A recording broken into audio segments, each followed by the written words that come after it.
So here we are at Castle Williams. It says here, New Yorkers had long feared that foreign powers would attack their city by sea. In September 1776, their fears were realized. The British sailed hundreds of warships into New York Harbor and routed the Continental Army in the Battle of Brooklyn. British troops occupied the city for 7 long years. In 1807, as tensions with Great Britain grew, the United States built up its coastal defenses. In New York, the federal government funded a system of forts in the harbor. One of them was Castle Williams. Completed in 1811, it was strong, innovative, and heavily armed. Along with other forts, it helped to deter an attack on the city.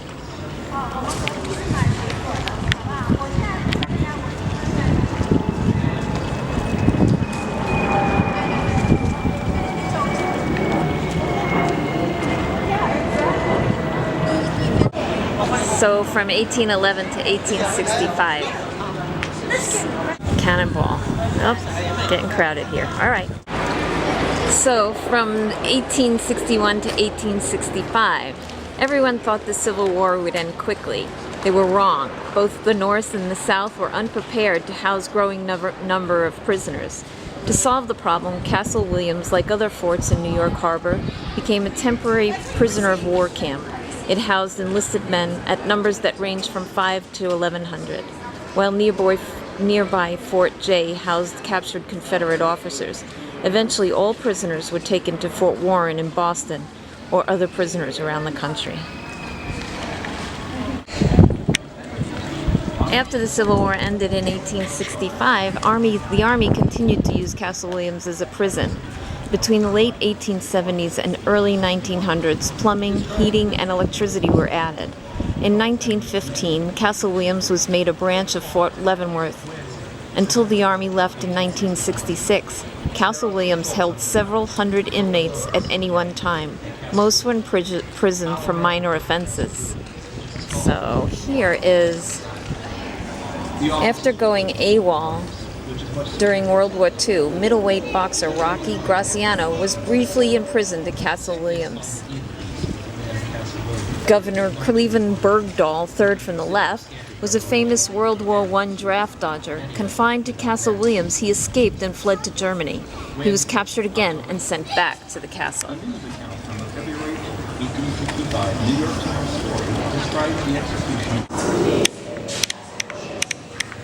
So here's the bars. You could look out. I guess there are worse views from prison. I don't know if you can see inside. It's kind of dark.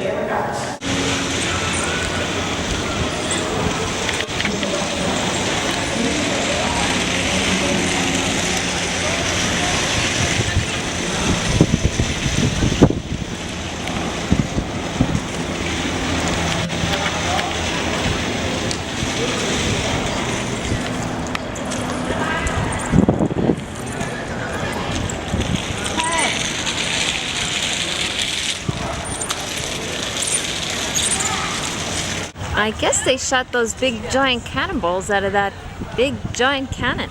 Probably a safe bet, right? Anyway.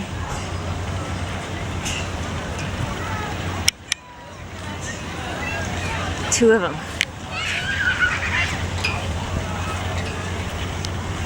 Now we're gonna go down to the food trucks. Right now is called a casemate. It's a bomb-proof vault that was built to house cannon. So, inside of a chamber like this, you have 2 cannon poking their noses inside of these windows here called embrasures facing out towards New York Harbor.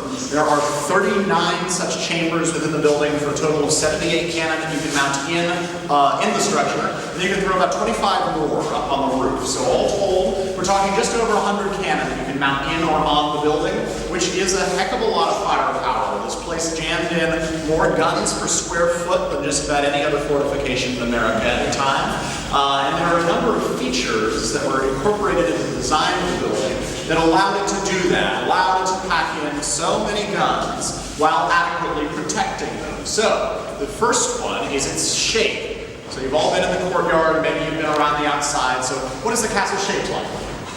Round, yes, it's a circle. That's very unusual at the time.